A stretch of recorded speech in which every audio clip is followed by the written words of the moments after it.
6. Pada malam hari yang berbahagia ini kita masih diberi kesempatan oleh Allah Subhanahu wa taala untuk melanjutkan pelajaran kita yang telah kita lalui di pekan pertama, pekan kedua, dan insya Allah malam ini pekan yang ketiga. Sebelum kita memulai kembali atau melanjutkan kembali pelajaran, kita akan menyimak petuah dari Umar ibn Al-Khattab radhiyallahu anhu. Siapa Umar bin Khattab? Sahabat Nabi. Sahabat Nabi. Sahabat Nabi. Amin. Khalifah kedua setelah Rasul. Naam, ahsantum. Sahabi Rasulullah sallallahu alaihi wasallam.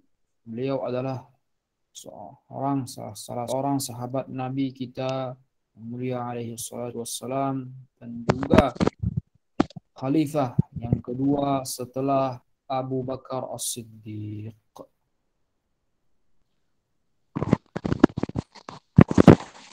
Apa kata Umar? Qaul Umar Al-Khattab,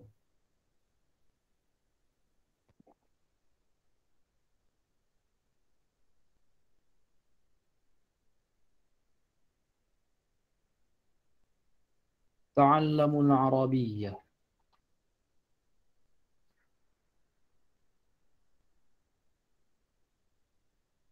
تعلموا العربية فإنها من دينكم.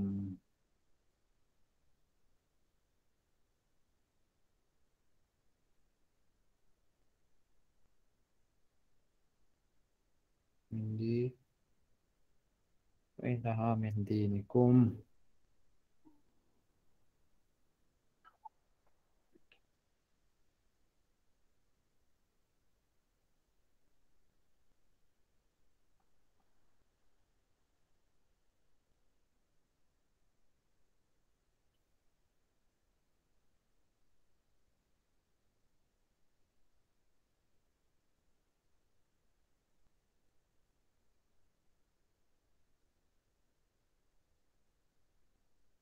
Apa kata Umar bin Khattab? Belajarlah kalian bahasa Arab, karena bahasa Arab itu apa? Sebagian dari bagian dari agama kalian semua. Jadi untuk memotivasi kita semua, kita perlu menanamkan ke diri kita bahwasannya kita belajar bahasa Arab ini untuk apa? Untuk agama kita. Karena seperti yang kita ketahui semua, bahasa Arab adalah bahasa kitab suci kita, bahasa Al-Quran. Kemudian bahasa Arab juga adalah bahasa Nabi kita, yang mana dari Nabi kita tersampaikan juga telah sampai kepada kita perkataan-perkataan Nabi kita atau hadis-hadis Nabi kita yang mulia dalam bahasa Arab juga. Dan juga bacaan-bacaan sholat kita juga dalam bahasa Arab. Jadi insyaallah untuk kembali menguatkan kembali semangat kita untuk belajar, kita harus menanamkan ini. Ta'allamul Arabiyyah fa innaha min dinikum. Saya belajar bahasa Arab karena bahasa Arab itu adalah bagian dari agama saya. Bisa mempermudah saya membaca Al-Quran, kemudian saya mengerti bacaan-bacaan yang saya baca dalam Al-Quran ataupun yang saya baca dalam doa-doa, zikir-zikir, dan juga dalam sholat. Nah, karena seperti apa ya, kalau saya di pesantren juga seperti itu dulu kemarin. Kami dulu pas awal masuk kelas 1 SMP itu sekitar 40-an orangnya, santri. 40 orang. Kemudian seiring berjalannya waktu, kelas 1, kelas 2, kelas 3, SMP, kemudian 1 SMA, 2 SMA, 3 SMA, sampai tamat. Dan sampai selesai pengabdian, jumlah kami yang awalnya 45 jadi 14 orang. Banyak. Lebih dari setengah. Itu namanya seleksi, kalau kami dulu bilangnya seleksi alam.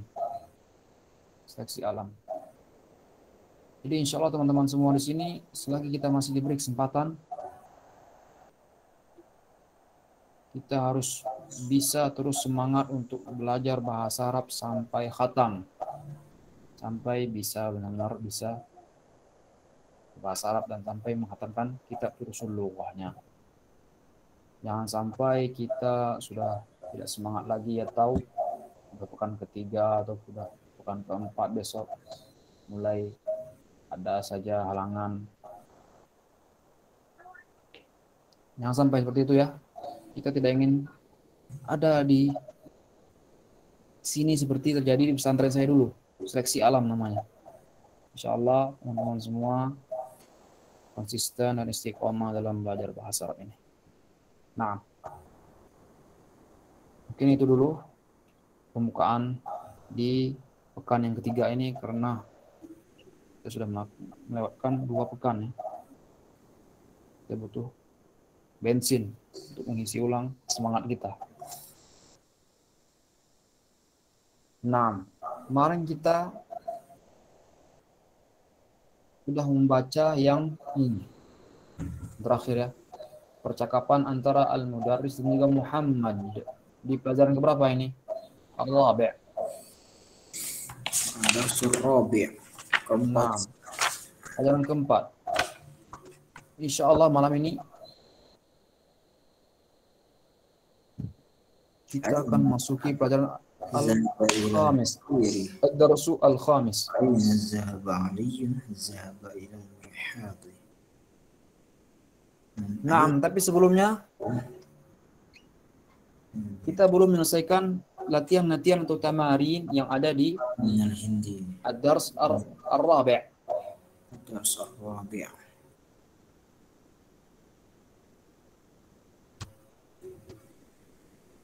Nah, jadi kita akan sebenarnya saya ingin memberikan tugas kepada teman-teman semua di hari Kamis kemarin untuk mengerjakan latihan ini supaya kita bisa cepat untuk mengerjakannya di hari Senin untuk mengoreksinya. Tetapi sudah terlewatkan dan juga saya juga lupa. Insya Allah bagaimana menurut teman-teman semua, apakah kita perlu mengerjakan tamarin ini malam ini sama-sama atau kita akan jadikan tugas besok insya Allah akan kita koreksi latihan-latihannya. Jadi malam ini kita langsung ke Ad-Darsul Khamis. Bagaimana menurut teman-teman semua? Mada taqtarihun? Mada tarawun? Mada tarawun? Bagaimana pendapat kalian semuanya? Jadikan tugas saja, Ustaz. Gimana? Gimana, Huma? Jadikan tugas. Jadikan tugas. Tugas saja, Ustaz. Naam. Oliadi? Dan jadikan tugas saja juga. Jadikan tugas. Teman-teman yang lain bagaimana? Tugas Gimana? Bintang? tugas sebenarnya tahu mana. Tugas baik orang Palembang ya, Bintang. Iya. Masya Allah.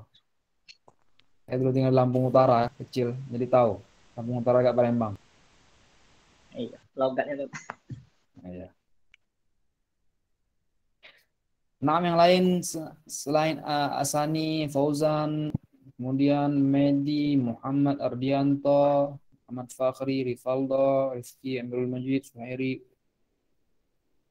Nah, kita jadikan sebagai tugas saja ya. Tugas saja, Ustaz.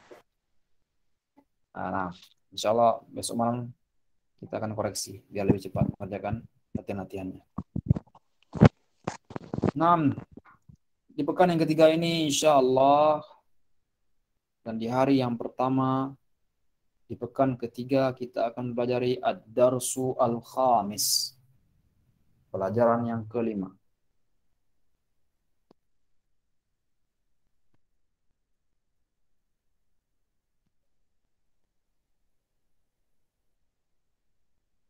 Ad-darsu al-khamisu. Pelajaran yang kelima. Kalau angka ini apa namanya? Kalau nomor bahasa Arabnya apa? Raqam. Raqmun. Rokon. Raqmun. Ini angka berapa ini? Khamsa. Khamsa dan Iya. Raqam khamsa namanya. Nomor 5. Tapi kalau pelajarannya al-khamis. Jadi al-khamsa sama al-khamis beda ya. Seperti yang sudah kita jelaskan di awal. Di ad-darsu al-awwal. Pelajaran yang pertama. Kalau satu wahid. Jadi begitu juga di sini. Kalau yang kelima dia adalah al-khamis. Kemudian kalau 5 saja, angka 5 dia khamsah. 5. Pelajaran yang kelima. Nah. Lakin qabla an nasra' fi syarh hadha ad-dars, tetapi sebelum kita memulai untuk menjelaskan pelajaran ini, ada baiknya kita seperti biasa, Bah. Kita akan lihat materi yang ada di ringkasan ini, karena dia itu menjelaskan kaidah-kaidahnya di awal. Kaidah pelajaran yang kelima di awal.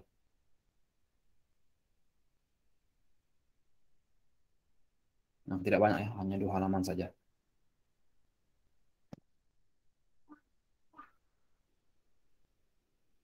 Al-mudhaf wal mudhafu ilaihi. Kita akan membahas materi atau pelajaran tentang al-mudhafu dan wal mudhafu ilaihi. Mudhaf dan mudhaf ilaihi. Apa itu mudhaf dan apa itu mudhaf ilaihi?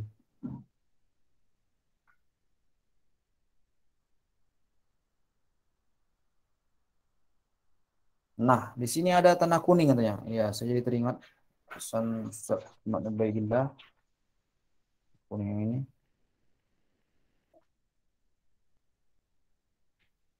Kemarin di awal beliau bilang di pelajaran kelima ya.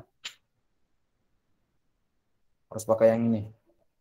Berpedoman sama yang ini. Sama yang ada di ringkasan maksudnya. Jadi kita ngikut yang ada di sini di ringkasan ini insyaallah. Karena beliau sudah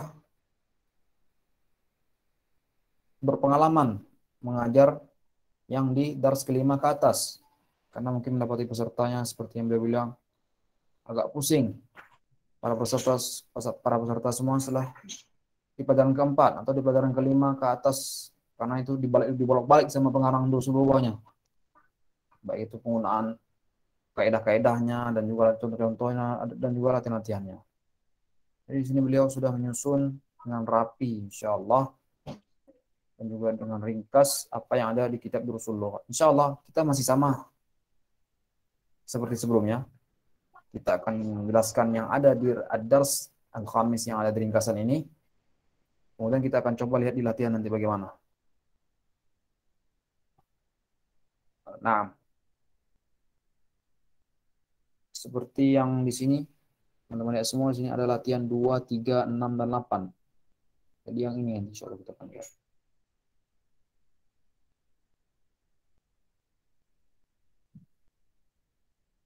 Jadi apa itu mudhaf dan mudhaf ilaihi? Di sini contohnya ada kitab Muhammadin. Artinya bukunya Muhammad.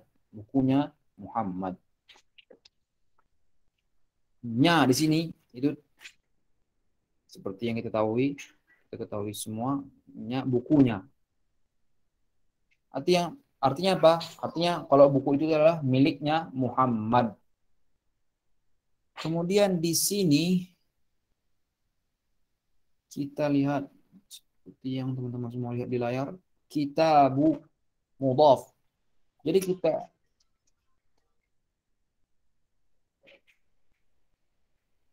kitabu di sini sebagai mudhaf.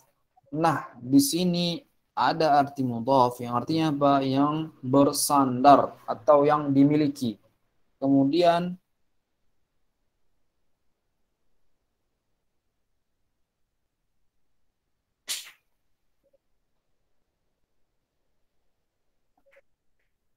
Teman-teman bisa dengar suara saya?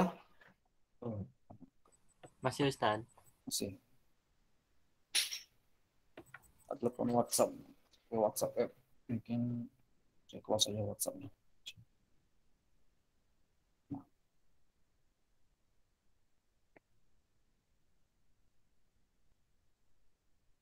Nah, kita akan lanjutkan. Jadi kitabu dia adalah mudhaf. Apa arti mudhaf? Yang bersandar atau yang dimiliki tadi. Kitab Muhammad, kitab miliknya Muhammad, kitab punya Muhammad. Kemudian ada Muhammadin, kitab Muhammadin. Pakai tanwin ya, kitab Muhammadin.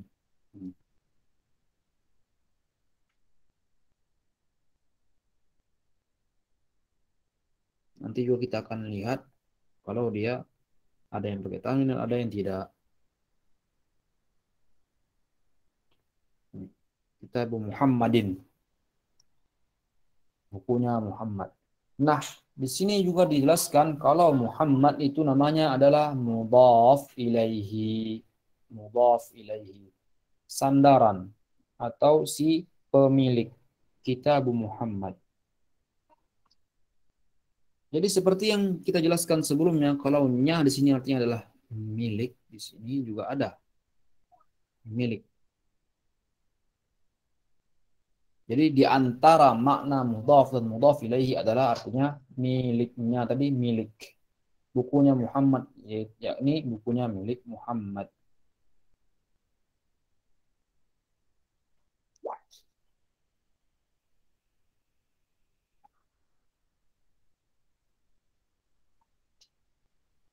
Jadi sini seperti yang beliau kasih catatan kaki ya, nomor 1 katanya.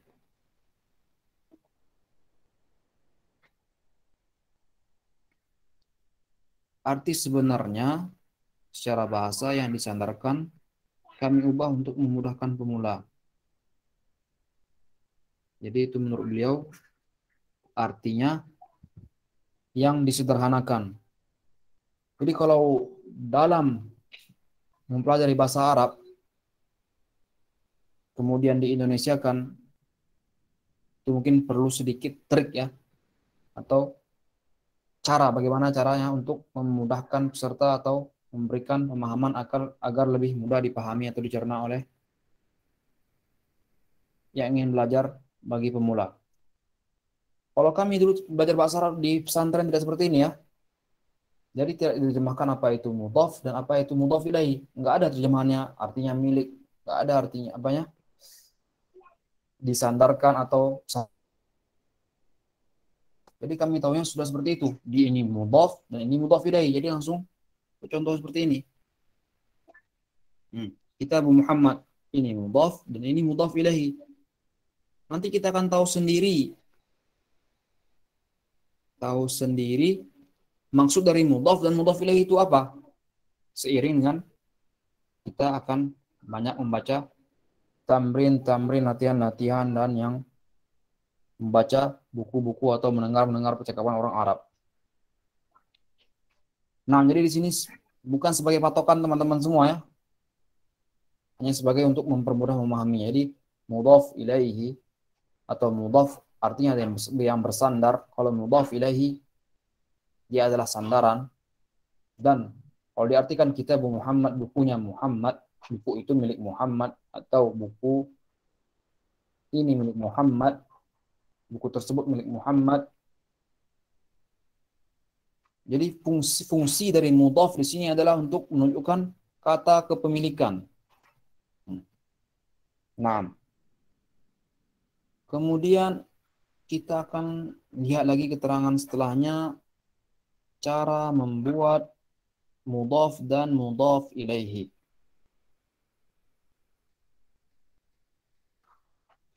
Bagaimana caranya kita membuat jumlah atau kalimat dalam bahasa Arab?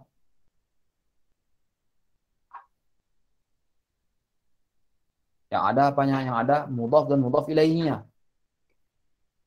Seperti contohnya di sini ada dia namanya kata yang ke-1 qalamun. Kata yang kedua ada al-mudarrisu.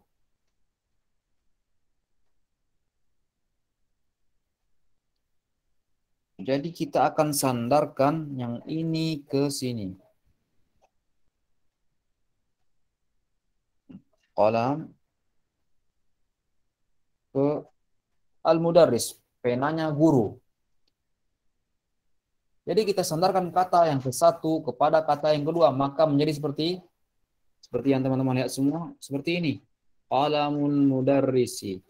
Yang awalnya dia tanwin qalamun, kemudian yang awalnya di sini al-mudarrisu berubah menjadi tidak pakai tanwin dhammahnya. Qalamul. Langsung dia digabungkan qalamul mudar, yang sebelumnya al-mudarrisu menjadi al-mudarrisi. Qalamul mudarrisi. Pena guru. Penanya guru.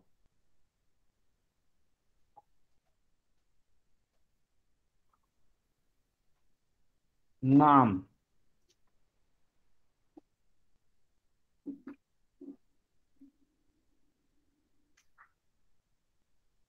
Jadi seperti yang teman-teman semua lihat, kalau di sini tulisan merah mudhaf, qalam mudhaf, dan juga al-mudarris adalah al-mudhaf ilaihi.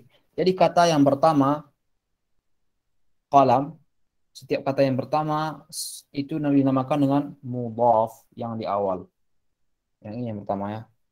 Qalam. Kan ada dua kata nih, pena dan juga guru. Jadi yang pertama ini yang di awal namanya mudhaf.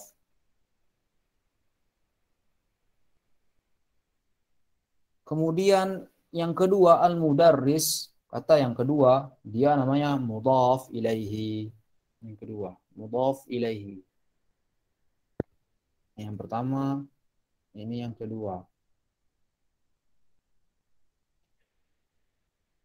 Dan seperti yang kita jelaskan juga, di sini katanya apa? Tanwinnya hilang. Yang awalnya qalamun menjadi qalamu. Kemudian yang mudhaf ilaihinya harakat akhirnya berubah menjadi kasrah. Yang awalnya al-mudarrisu menjadi al-mudarrisi. Seperti arahnya di sini, kita perhatikan perubahannya bagaimana. Perhatikan perubahannya bagaimana. Di sini kita masuk contoh yang ketiga. Contoh yang pertama tadi Kitabu Muhammadin. Yang kedua yang ini qalamul mudarrisi. Dan kita akan masuk ke contoh yang ketiga untuk melihat perubahannya bagaimana. Miftahun dan juga al-baitu. Miftahun. Tanwin ya. Miftahun dan juga al-baitu. Kita gabungkan dia kata yang miftahun dan juga al-baitu menjadi miftahul baiti. Tanwinnya hilang dan digantikan yang akhirnya yang al-baitunya menjadi kasrah al-baiti. Yang mana yang mudhaf? Yang pertama selalu jadi mudhaf. Yang kedua selalu menjadi mudhaf ilaihi. Ini contoh yang ketiga. Contoh yang keempat juga seperti itu. Qamisun hamidun. Qamis hamid. Dua-duanya sama-sama apa? Pakai tanwin. Qamisun hamidun. Kalau yang sebelum-sebelumnya atau yang kedua dan ketiga saja, Muhammad tadi sepertinya pakai tanwin juga. Kita akan lihat ke atas. Iya, pakai tanwin. Jadi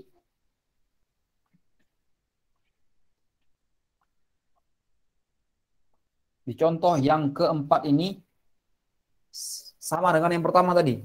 Kitabu Muhammadin, din tanwin ya. Kasratain, dua kasrah. Kemudian di sini juga qamisun hamidun. Dia akan sama. Jadinya ketika kita gabungkan dia qamisu hamidin. Hamidin.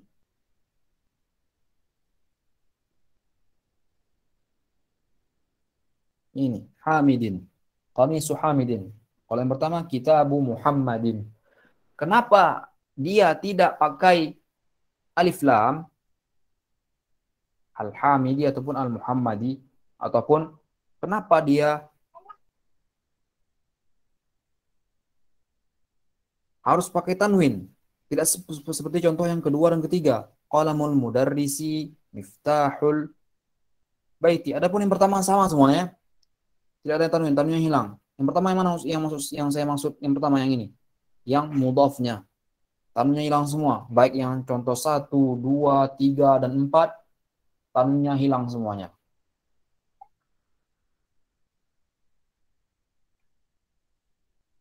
Nah, seperti yang kita ketahui semua bahwasannya dia ada namanya apa?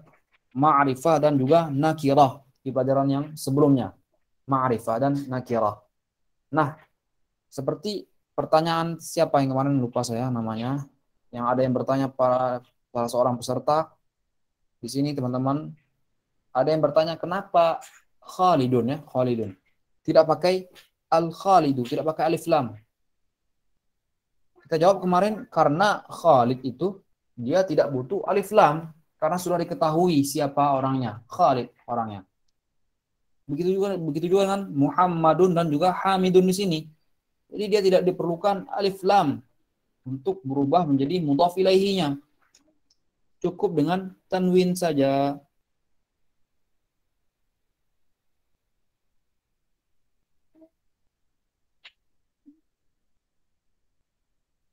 Nah, jadi di contoh yang ini, nah di sini ada nih keterangannya. Di catatan. Nama manusia adalah ma'rifah, walaupun tanpa ada al di bagian depannya. Contohnya Hamidun dan Khalid. Ada di sini ya.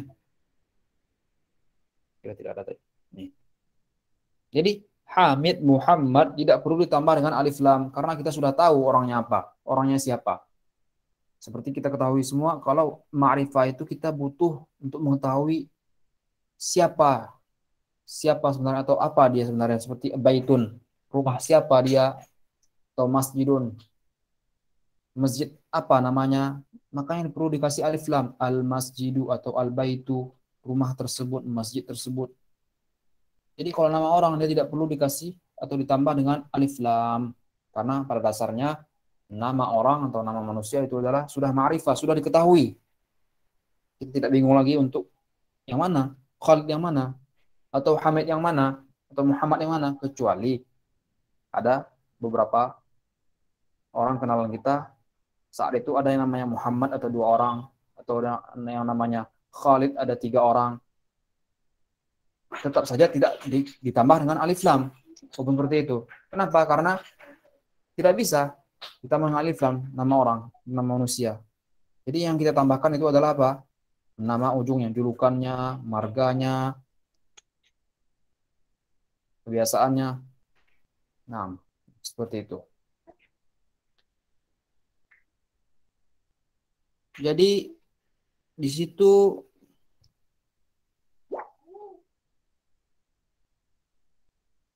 di pembahasan untuk mudhaf dan mudhaf ilaihinya sampai di situ ya. Di sini di bawah sini dia akan masuk itu kata panggil ya. Mungkin di sini sampai di sini halaman 16 dan juga 17. Teman-teman ada yang ingin bertanya, hal indakum soal? Hal fahimtum?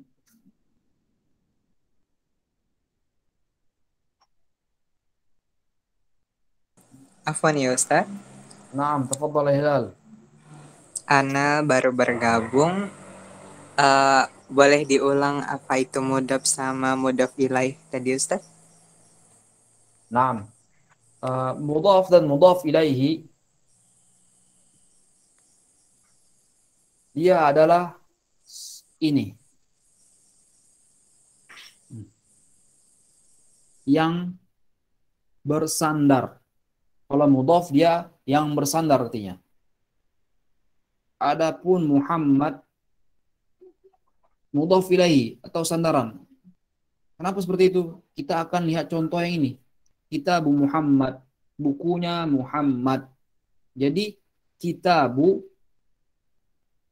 yang bersandar kemana? Kesandarannya kemana? Ke Muhammad. Jadi kitab itu, buku itu disandarkan ke Muhammad. Jadinya apa? Bukunya Muhammad. Bukunya Muhammad artinya apa? bukunya milik Muhammad, atau buku itu atau buku ini miliknya Muhammad. Jadi bisa kita simpulkan kalau mudhaf dan mudhaf ilaihi fungsinya apa? Untuk kepemilikan. Siap ya Ustaz, syukran. Nah, afwan. Hal indakum soal akhar? Apakah teman-teman yang lain ada yang ingin bertanya lagi?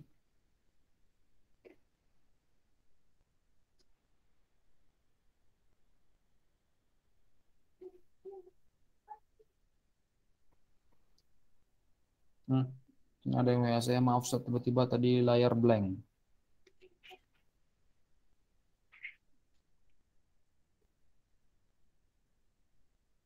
Almer, gimana Almer? Mana Almer?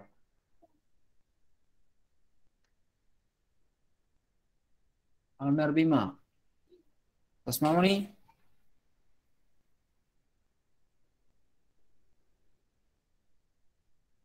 Almer bisa mendengar saya? Iya Ustaz, Nah, layarnya kelihatan? kelihatan Ustaz. Nah, alhamdulillah. Nah, ada soal? Apakah ada pertanyaan lagi yang lain? Ya, tidak ada, kita akan lanjutkan. Kita akan lanjutkan ke ya. Ya. Seperti itu di sini ya. Singkat sekali. Dalam bahasa Indonesia hanya 2 huruf. 3 huruf sini, panjang. Ya.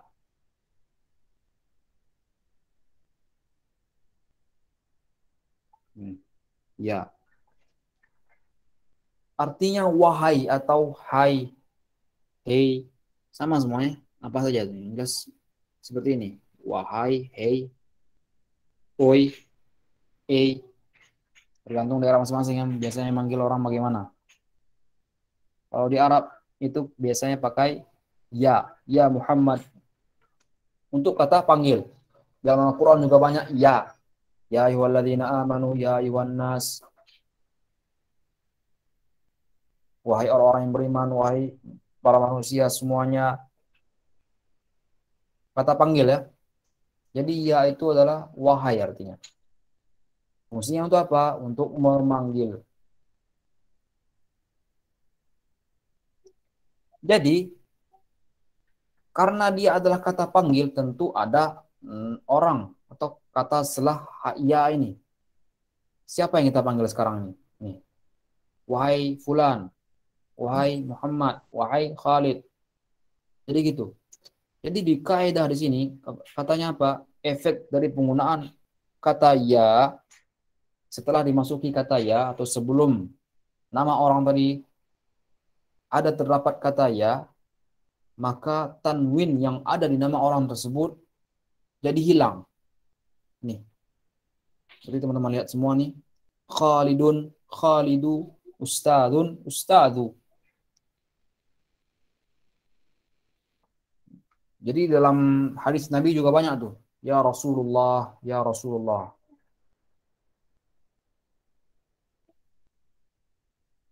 Ya ya Umaru, ya Utsmanu. Jadi hilang tanwinnya. Ini Khalidun. Ketika dimasuki dengan ya dia yang ini kata panggil wahai Khalid, ya menjadi ya Khalidu bukan ya Khalidun lagi. Bukan. Begitu juga Ustadu, wahai Ustad. Ustadun menjadi ya Ustadu. Hilang tanwinnya. Tanwin yang ini menjadi ini. Dari dhammatain menjadi dhammah wahidah. Dari dua dhammahnya menjadi satu. Kalau dua dhammahnya apa? Tanwin namanya. Dun, un. Khalidun, Ustadun. Kalau satu dhammahnya hilang tanwinnya. Jadi Khalidu, Ustadu.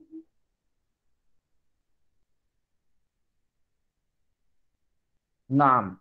Kemudian kita akan memasuki lat. Terpencet.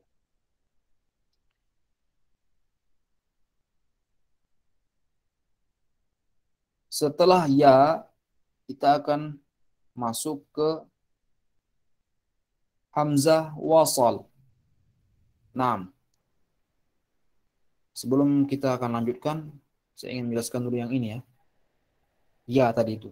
Di luar pembahasan yang kita bahas di yang di luar halaman pembahasan yang ada di halaman ini, tertulis di halaman ini. Untuk memanggil orang, ya rajul, wahai pemuda, ya rajul, ya waladu. Di pelajaran kita seperti itu ya, pelajaran yang kemarin. Wahai anak kecil, wahai pria dewasa. Jadi ya bisa ya rajulu. Bisa juga ya waladu. Nah, di dalam apa? Kalau orang Arab zaman dahulu memanggil siapa? Memanggil orang yang tidak dikenal, yang belum dikenalinya itu memakai kata apa? Saya banyak membaca di buku-buku Arab atau di tulisan-tulisan Arab yang ada di internet menceritakan tentang cerita apa? Seseorang memanggil orang yang belum diketahuinya siapa. Gimana cara memanggil? Bukan pakai ya rajulu atau ya atau ya waladu, bukan. Dia pakai gini. Ya hada. Ya hada. Wahai ini. Kalau di bahasa Indonesia kan seperti itu artinya. Hada kan ini. Wahai ini. Tapi tidak. Maksudnya ya hada. Wahai orang yang belum saya kenal. Ya hada. If'al. Kerjakan ini. Nah. Kemudian di sini juga saya ingin menjelaskan ustadun.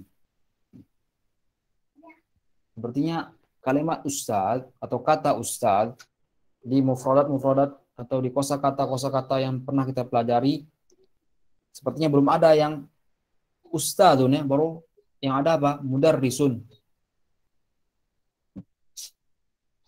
Nah, di sini ustadun artinya kalau di apa? Di bahasa Indonesia kita sehari-hari itu maknanya apa? Ustadz ya, hanya ustadz saja. Akan tapi tidak dalam bahasa Arab. Ustadun artinya bisa jadi guru, bisa mudarrisun, bisa jadi dosen, bisa jadi apa? Penceramah, ustadun. Dan juga bisa jadi apa? Dalam gelar akademik dia namanya apa? Ustadun. Profesor. Bisa juga. Kalau dalam masyarakat sebelum namanya misalnya Ustadz Dr. Abdurrahman. Gini terusannya. Ustadz Dr. Abdurrahman. Profesor Dr. Abdurrahman. Buat kayak pengajar ya Ustaz? Iya, ini kayak gelar akademik nih. Kayak profesor, doktor, dalin doktor, doktor, ustadz ini profesor. Jadi ustadzun dalam bahasa Arab, dalam bahasa akademiknya itu profesor. Tidak seperti ustadz di bahasa kita ya. Si ada orang yang ceramah dipanggil ustadz. Tidak. Nah, juga dalam bahasa kita biasanya terdengar hanya terdengar apa? Begini ya.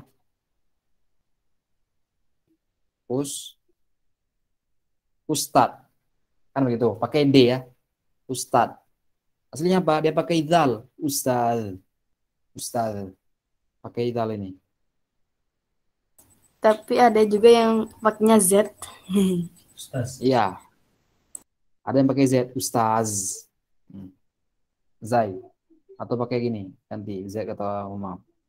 Z. Ustaz. Ustad atau ustaz. Jadi dia kalau pakai dal, ini pakai D, ustad, dalam bahasa Arab lain lagi artinya. Al-Ustadur Riyadhi namanya. Apa itu Al-Ustadur Riyadhi? Teman-teman ada yang tahu? Ini. Al-Ustad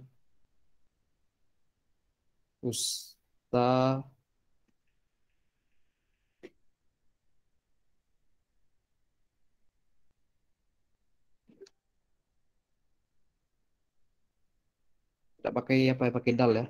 Al-Ustadzul Al-Ustadzul Riyadi. Pakai dal. Nih, Al-Ustadzul Riyadi. Al-Ustadz pakai dal. Yang ini dalam bahasa Arab artinya itu adalah apa? Stadion. Stadion tempat apa? Tempat orang main bola. Stadion lapangan bola. Jadi Ustad. Dalam bahasa Arab artinya stadion. Dalam bahasa kita pakai D, Ustad. Kalau dia pakai Ustad. Nah,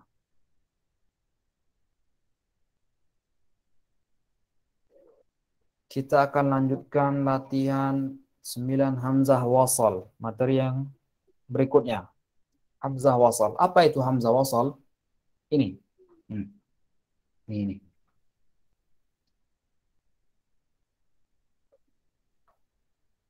Ini. Jadi hamzah aja. Gini aja dia. Hamzah wasal. Tanpa tanda apa kan? Alif tanpa tanda ini. Nah. Jadi hamzah wasal itu adalah setiap kata atau dalam bahasa Arab yang begini aja tulisannya. Bukan seperti ini. Bukan juga seperti ini. Di atas ataupun di bawah. Tidak membingungkan. Bukan ini, bukan ini. Jadi hamzah wasal yang tidak ada kepalanya, tidak ada ini. Di bawahnya ini. Nah, di sini juga kata beliau, kata berawalan hamzah wasal punya dua kondisi. Di tengah kalimat dan juga di awal kalimat. Di awal kalimat, contohnya ismul ustadi Sa'idun. Apa arti ism? Ismu? Nama.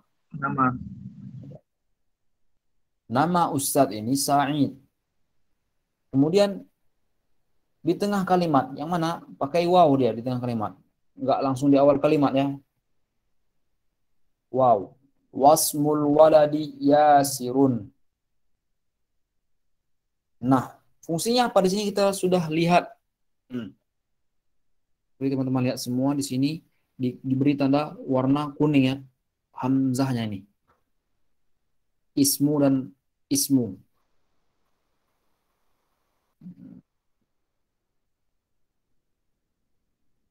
Yang ini ada barisnya, dikasih baris nih. Ismu. Kemudian yang ini tidak ada barisnya. Tidak ada, hilang. Tidak ada kasroh yang seperti sebelumnya. Hanya diberi garis saja. Kenapa? Karena dia terdapat di tengah kalimat. Jadi hamzah wasal ini jika dia terdapat di tengah kalimat, dia tidak dibaca. Langsung disambung ke huruf yang setelahnya. Jadi bacanya wasmu, bukan wa ismu lagi. Jadi langsung disambung ya. Wasmul waladi Yasirun. Kalau di awal pakai ismul usa, ada i ya. Ismul. Ada harokat kasrahnya karena dia di awal kalimat. Akan tetapi jika dia di tengah kalimat, dia tidak dibaca lagi wa ismul, bukan. Jadi langsung wasmul waladi. Jadi dibaca tanpa harokat atau tidak dianggap. 6. Kemudian kita akan masuk ke materi yang atau kaidah yang terakhir di ad-darsul rabi' ini. Karena setelah itu ada kosakata baru, kemudian ya, darsul khamis maksud saya, pelajaran yang kelima. Ini baru susadis. Jadi di sini tahta, di bawah artinya.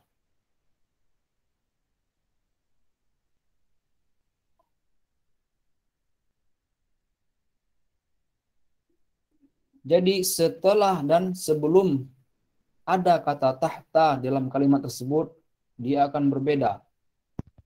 Seperti apa di sini? Lihat di sini sebelum terkena tahta. Sebelum masuk terkena sini apa? Sebelum dia ada kata tahta. Al-maktabu. Al-maktabu.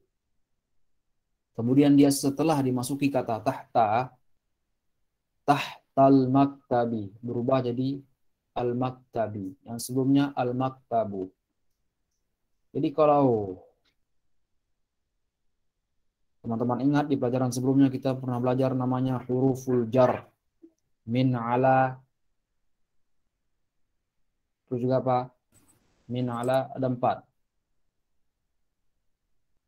Teman-teman masih ingat? Dua lagi.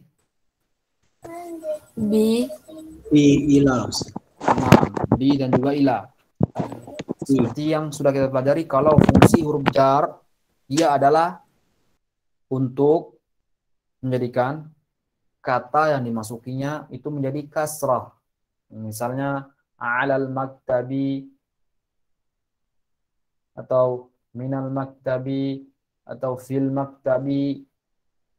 Yang sebelumnya al-maktabu. Jadi begitu juga dengan tahta ini. Dia hampir sama kegunaannya dengan huruf jar tadi. zorof makan. Iya, hanya saja, iya, zorof makan. Hanya saja dia bukan huruful jar. Jadi tahta ini bukan huruful jar. Kenapa? Dia tidak ada di huruful jar. Dia itu namanya zorof makan namanya. Itu di pelajaran tingkat lanjut dan sini dijelaskan ya humamnya supaya lebih bermudah. Istilahnya zorof makan. Tempat penempatan sesuatu. Jadi fungsinya sama dengan huruful jar, tahta. Jadi yang perlu kita atau yang perlu teman-teman semua ketahui, kalau tahta itu fungsinya hampir mirip dengan huruful jar. Apa miripnya? Dia menjadikan baris isim setelahnya menjadi kasrah dari al-maktabu menjadi al-maktabi setelah dimasuki tahta. Tahtal maktabi artinya apa? Di bawah meja.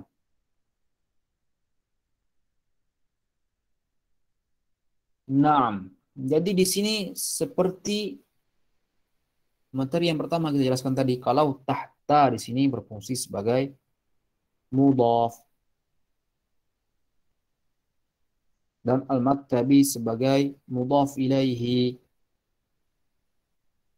Mudhaf dan mudhaf ilaihi. Kenapa dia tidak langsung disampaikan di materi yang pertama? Karena berbeda. Seperti yang bilang tadi, kalau tahta tadi dia dzaraf namanya. Kenapa dia nggak langsung masuk di sini?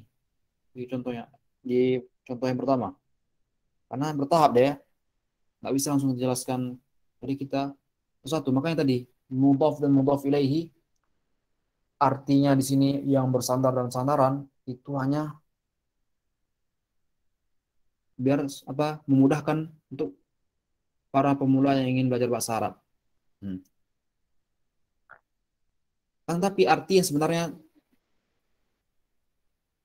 seperti yang saya jelaskan tadi, kalau sebenarnya kami dulu dalam apa di pesantren itu tidak diartikan seperti ini, belajar mudhaf dan mudhaf ilaihi langsung saja, nggak ada sandaran, nggak ada yang bersandar. Jadi langsung kalau yang pertama ini mudhaf, yang kedua ini mudhaf ilaihi. Karena apa? Karena dia artinya tidak harus seperti ini, sandaran dan yang bersandar. Seperti yang kita dapati contoh yang tahta tadi. Di bawah meja artinya, tahtal maktabi, tahtal kursi, di bawah kursi, tahtas sariri, di bawah ranjang, tahta syajarati, di bawah pohon, tahtal madrasati, di bawah sekolah.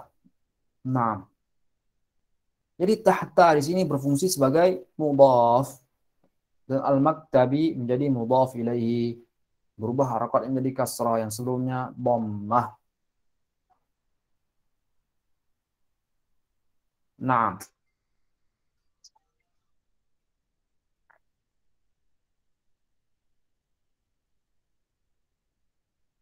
insyaallah di sini kita akan memasuki kosakata yang baru.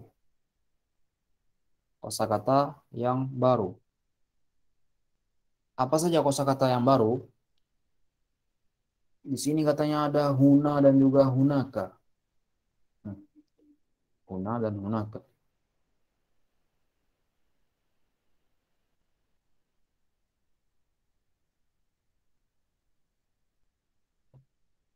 artinya di sini, huna. Hunaka artinya di sana. Sama dalam bahasa Inggris, this dan juga that. Ini dan itu di sana.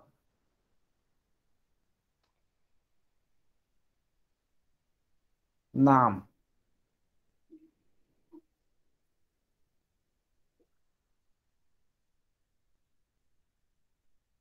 Jadi ini untuk yang dekat huna dan yang jauh hunaka. Untuk kata tunjuk yang dekat dan kata tunjuk yang jauh. Huna yang dekat, hunaka kata tunjuk yang jauh. Nah, sebelum kita masuk ke kosakata baru, kalian ada soal, apakah ada pertanyaan dari yang sudah kita jelaskan tadi dari mudhaf ilaihi, kemudian contoh-contohnya, kemudian fungsi ya, kata panggil wahai, dia menghilangkan tanwinnya, jadi Khalidun menjadi ya Khalidu, kemudian hamzah wasal yang hanya garis saja, garis lurus tegak saja. Nah, fungsinya apa? Ketika dia di awal kalimat dibaca pakai kasrah ismul ustadi, kemudian ketika dia ada di tengah kalimat dia hilang hurufnya atau tidak dianggap menjadi wasmu, langsung disambung saja, tidak dibaca sama sekali hamzah wasalnya. Kemudian kita juga tadi sudah menjelaskan tahta, fungsinya hampir sama dengan huruful jar. Apa fungsinya? Bahwasannya dia itu apa? Dia membuat kasrah, membuat harakat kasrah untuk isim yang dimasukinya. Dari al-maktabu, jika ada sebelumnya tahta menjadi tahtal maktabi. Kemudian penamaannya apa? Penamaannya bukan huruf jar, bukan harf jar. Tapi penamaannya sini adalah mudhaf dan mudhaf ilaihi. Tahta di sini berfungsi sebagai mudhaf, kata awal, dan juga al-maktabi menjadi mudhaf ilaihi. Jadi setiap mudhaf pasti sesudahnya itu mudhaf ilaihi. Jadi mudhaf itu di awal dan mudhaf ilaihi selalu yang kedua. Tidak bisa dibalik-balik ya. Mudhaf ilaihi yang pertama enggak. Jadi mudhaf selalu yang pertama dan mudhaf ilaihi selalu yang kedua. Dan kita juga di sini sudah mempelajari kata tunjuk untuk yang dekat dan jauh. Huna di sini dan di sana. Huna wa hunaka. Naam. Hal indakum soal? Ana Ustaz, Tafadhal ya Humam. Ainda itu termasuk zorof makan Ustaz. Naam, inda ya bisa jadi zorof makan, bisa jadi zorof zaman ya. Oh, Bagaimana contohnya? Inda rajulin. Jadi zorof makan. Kalau zorof zaman bagaimana? Inda hudusi kada. Tatkala seperti terjadi kejadian ini, inda hudus. Kejadian ya. Tatkala kejadian ini terjadi, inda hudusi, atau indal akli, waktu makan. Naam. syukur Ustaz. Afwan.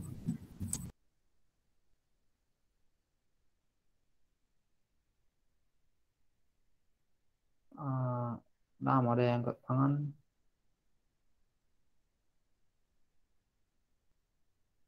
Tafadhal Hilal. Nih Ustadz, Ana bertanya kembali. Nah, Tadi dijelaskan hamzah wasal ya Ustadz ya. ya yang ini. Nah, Hamzah wasal itu kan tadi dianggap tidak dibaca gitu. kalau di tengah ya, di tengah. Iya, dianggap tidak dibaca. Kenapa tidak dihilangkan saja kalau misalkan tidak dibaca? Nah, Supaya lebih simpel gitu Ustaz. Apakah bisa atau seperti apa? nah, ahsan, barakallahu fiik. Kenapa dia tidak dihilangkan? Lebih simpelan. Dia tidak perlu ditulis ya. Karena dia kalau dihilangkan bisa jadi apa namanya? Membuat ambigu ya dalam kata tersebut. Misal kalau kita hilangkan menjadi wasmu. Kita beri di sini. Yang ini ya.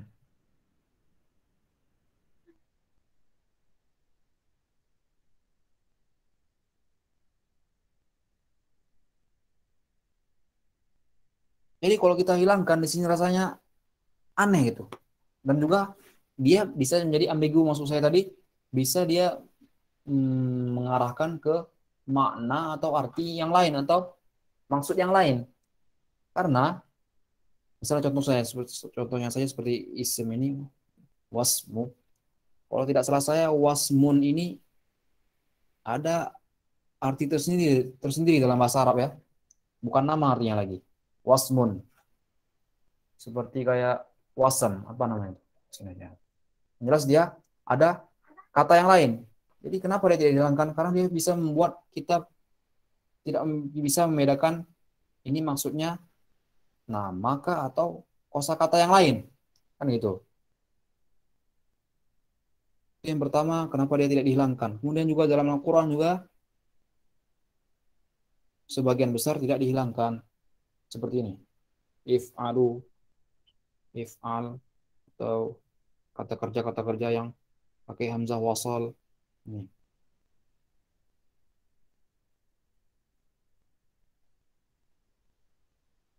Yang dihilangkan yang mana? Hanya di mana? Kita semua banyak ketahui seperti ini.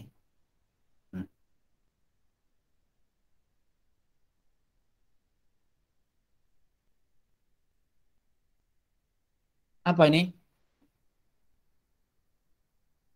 Al-Hilal. Siap, siap. Yang ini apa nih? Yang saya tulis tadi barusan. Ini. Bismillah. Ini artinya dia ismun ya.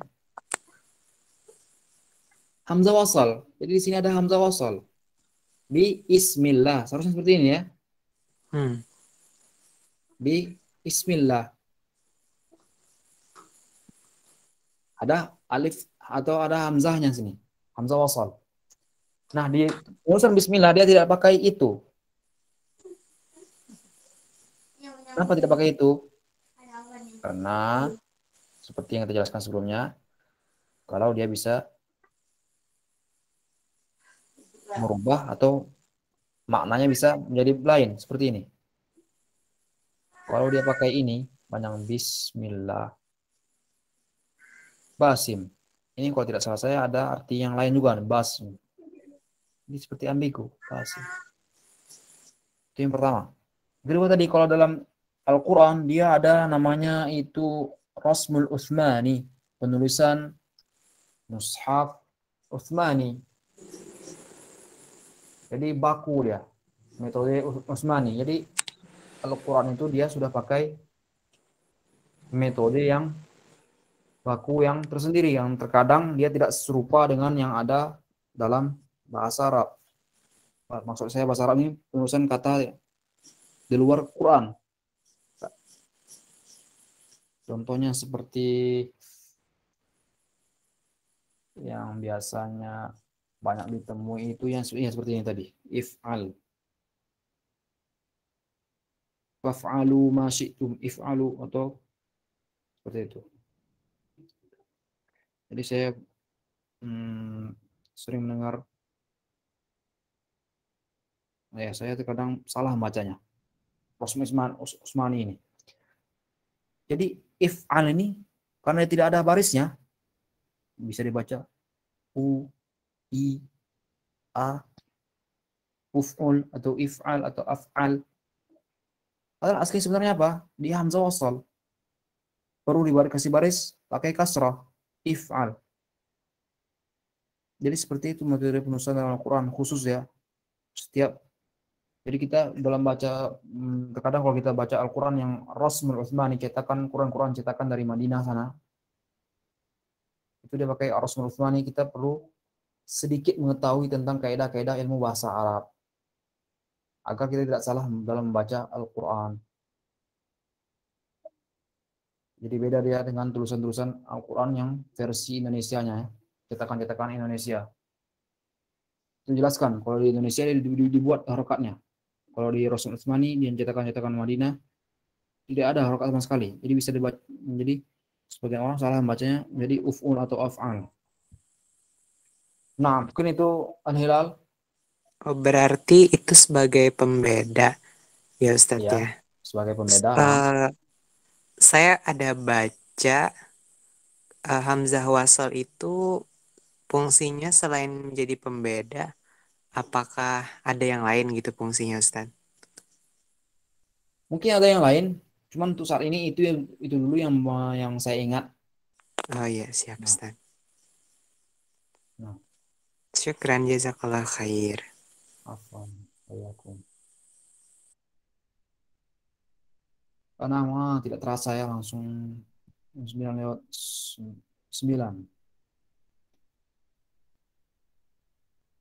Jadi kita belum masuki kosakata untuk menjelaskan kosakata yang baru ini ya. Nah, hal yang takum soal akhar. Apakah ada pertanyaan lagi? Insya Allah yang kosakata barunya kita jelaskan besok saja ya. Karena waktunya sudah habis. Ana Nah, izin bertanya itu. nah, Asani, Siapa dulu Ustaz? Bintang dulu atau saya dulu Ustaz? Tadi M Bintang, hand juga. sebentar ada suruh motor ya. Gimana tadi? Ah, Tafadhal, saya tafadhal ya aja. Asani, nah. Oke, tadi saya tuh masih kurang, bukan salah paham ya, ingin meyakinkan lagi Ustaz. Perihal tahta itu. Tahta maktabi. Ini. Itu kan masuk jatuhnya tuh ke mudhaf dan mudhaf ilaih ya Ustaz ya. Ya. Tahta maktabi. Lalu ini juga bukan termasuk huruf jar ya? Ya. Ya. Nah, itu yang membedakannya apa ya Ustaz? Penempatannya atau gimana Ustaz? Karena huruf jar itu dia sudah baku ya. Itu disusun kaidahnya huruf jar ada segini. Jadi kalau kita belajar bahasa Arab seperti yang sudah saya jelaskan sebelumnya, kalau yang kita belajar itu hanya 4 saja huruf jarnya yang pokok-pokoknya saja. Di antara cabang-cabangnya itu huruf jar tadi, ya ada yang namanya tahta. Itu sebagai pembedanya karena dia huruf jar itu terbatas. Jadi jika tidak ada dia di tahta di huruf jar tadi itu yang terbatas tadi, otomatis dia bukan huruf jar. Nah, dan juga penggunaannya dalam bahasa Arab dalam ilmu grammar atau ilmu nahunya itu mudhaf atau zaraf makan. Jadi bukan huruf jar. Jadi penamaannya itu sendiri sudah dalam bahasa Arab dia sudah lain, bukan huruf jar lagi. Tapi kalau diartikan mah hampir sama, mirip aja ya, mirip ya. Iya, mirip. Sama apa namanya tuh, konteksnya gitu sama gitu. Iya, benar. Tahtal maktabi ilal maktabi fawqal maktaba alal maktabi. Berarti kayak film masjid itu jatuhnya bukan mudhaf dan mudhaf ilaih ya, tapi bukan, ya, karena fi dia adalah huruf jar. Jadi sudah paten ya, sudah baku gitu. Iya, sudah baku seperti itu ya. Oke, siap. Syukran Ustaz. Wah. Oh ya, satu lagi. Apa cuma tahta saja Ustaz? Adakah yang lain lagi? Ada yang lain banyak. Fauqo juga sepertinya. Fauqo itu apa? Muradif ala. Dari ala. Oh iya. Jadi alanya huruf jar, kalau fauqo dia bukan huruf jar. Naam. Siap, syukran Ustaz. Afwan, naam bintang, tafadhal. Terkait mudhaf ilaih itu Tat, apakah cuma bisa disambung 2 kata atau bisa lebih Tat ya? Bisa lebih. Insya Allah untuk yang saat ini dulu bisa lebih. Oh ya, 6.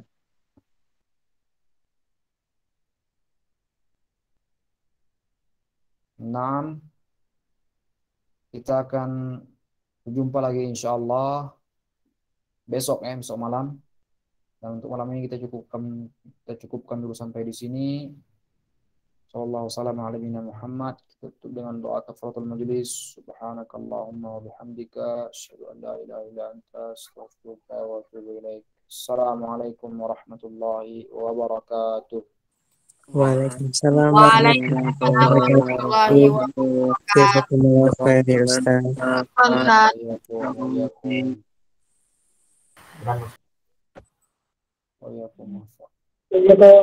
Waalaikumsalam. Waalaikumsalam.